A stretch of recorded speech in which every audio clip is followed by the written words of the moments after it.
આજે ભાવનગર જિલ્લામાં blackout rehearsal થશે। સાંજે 7:45 થી 8:15 રાત્રિના રહેશે બ્લેકઆઉટ પહેલા 2 મિનિટનું સાયરન વાગશે, ત્યારબાદ ભાવનગર જિલ્લામાં અંધારપટ કરવામાં આવશે। 8:15 કલાકે ફરી 1 મિનિટ માટે સાયરન વાગશે અને ત્યારબાદ બધાએ પોતાની લાઇટો ચાલુ કરવાની રહેશે। સરકારી કચેરીઓની લાઇટ તેમજ સ્ટ્રીટ લાઇટ સદંતર બંધ કરવામાં આવશે। ભાવનગર કલેક્ટર પોતાના ઘરોમાં 7:45 થી 8:15 સુધી લાઇટો ચાલુ નહીં કરવા માટે લોકોને અપીલ કરી છે।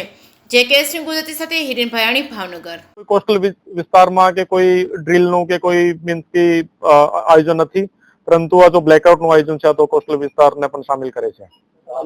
સાયરનની વાત કરી છે કે ભાઈ પહેલું સાયરન જઈને એક મિનિટમાં આખા જિલ્લામાં સાયરનની આ રીતની વ્યવસ્થા થઈ ગઈ છે। આખા જિલ્લામાં અમે લોકો સાયરનની વ્યવસ્થા આ પ્રકારે કરી રહ્યા છીએ કે દાખલા તરીકે કોર્પોરેશન વિસ્તારની વાત કરીએ તો ત્યાં પોલીસની જો સાયરન વાળી ગાડીઓ છે લગભગ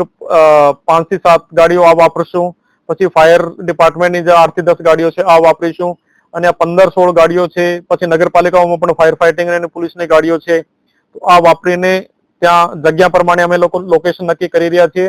ત્યાં ઊભી કરીશું અને પછી આ એક સાથે મોબાઈલના ટાઈમ પ્રમાણે 2 મિનિટ માટે અને પછી 8:15 1 મિનિટ માટે સાયરન વગાડશે। અલગ અલગ ટોન કહી શકાય છે, કારણ કે અત્યારે જે પોલીસની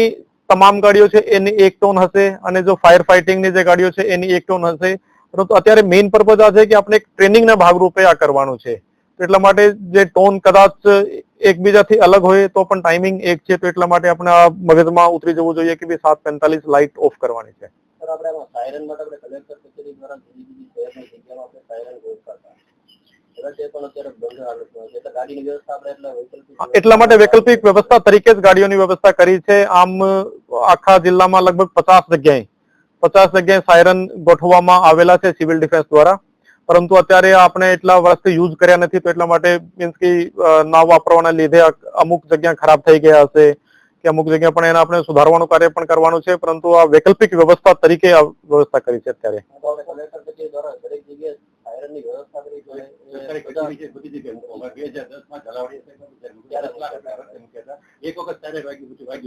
પછી જરૂરત જ નહીં પડે ને, ફક્ત ભાવનગર ની વાત નથી, આખા ગુજરાત કે આખા દેશ, હા આખા ગુજરાત, હા પણ વાવાઝોડામાં કે આ તો પર્ટિક્યુલર વસ્તુ સાયરનની જરૂરિયાત ત્યારે ઉભી થાય છે જ્યારે કોઈ ઇન્ટરનેશનલ ટાઈપનું કોઈ આ પ્રકારની વસ્તુ ઉભી થાય અથવા તો કોઈ બ્લેકઆઉટ કરવાનું હોય કે આખા